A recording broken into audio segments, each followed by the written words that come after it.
Welcome to the deep dive. Today we're digging into something many of you asked about. Village versus city life. That's right. We've looked into the core differences, trying to get beyond just the surface level stuff. Yeah, exactly. So our mission here is to pull out the key distinctions, how the rhythm feels, what community looks like, opportunities, lifestyle, give you the essentials quickly. Ready to jump in? Let's do it. First up, the pace of life. It feels, well, fundamentally different, doesn't it? Oh, absolutely. Village life, it often really flows with natural cycles, like sunrise, seasons, farming. Right. Things start early, wind down maybe when the sun does. It's dictated by nature, not just the clock. Yeah, less rigid scheduling, perhaps. Even if the work itself is hard, there's a different kind of rhythm, maybe more control of the flow of the day. Interesting way to put it. And then the city flips that completely. It's fast, right? Nonstop. Totally. 24/7, driven by schedules, by technology. Everything's available all the time, pretty much. So activity just keeps going late into the night, artificial lights, services always open. It's all about fitting things in. Exactly. And that constant buzz, while it can be exciting, brings its own kind of pressure, maybe a different mental load than the village base. Yeah, good point. Okay, what about community? How people connect? Big difference there, too. In a village, communities are often really close-knit. You generally know most people. There's a lot of shared experience, isn't there? Like celebrations, hard times, daily stuff. It's more communal. Definitely.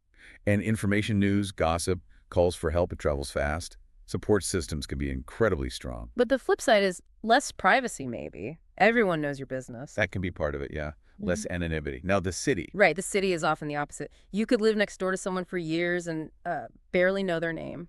Total anonymity is possible. It is. Connections tend to be more well chosen, Mm. centered around work or hobbies, shared interests, maybe online communities, So it's kind of a trade-off.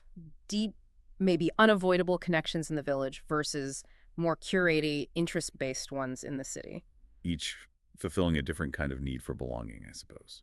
Makes sense. Let's shift to work and education. Opportunities. Okay, so traditionally, village life revolves around agriculture, local crafts, maybe small trades. Which offers a certain kind of stability, but maybe fewer paths for, say, specialized careers or advanced studies right there in the village. Often, yes.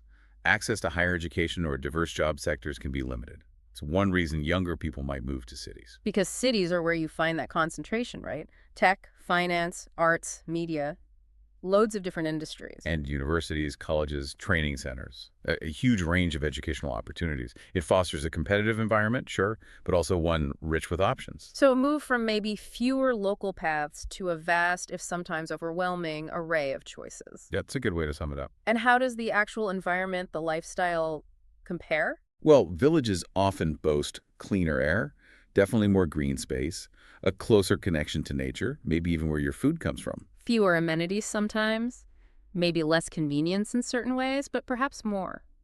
Quiet, mental peace. That direct link to nature, less noise and light pollution, Yeah. can be really beneficial for well-being. The potential downside might be infrastructure, access to specialized healthcare, things like that. Whereas cities offer incredible convenience. Malls, hospitals, gyms, restaurants, entertainment, often right there. Everything at your fingertips. Hmm. But it comes at a cost, usually. Higher pollution levels, air, noise, crowding. That constant sense of being surrounded, yeah.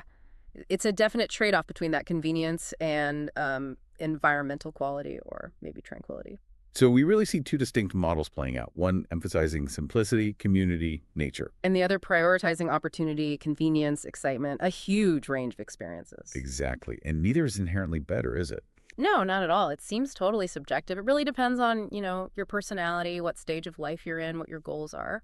Which brings us maybe to the final thought for you, the listener. Yeah.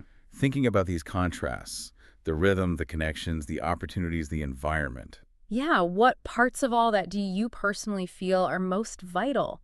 What truly helps you feel vibrant and supports what you want to achieve? Where do you thrive? Something to consider.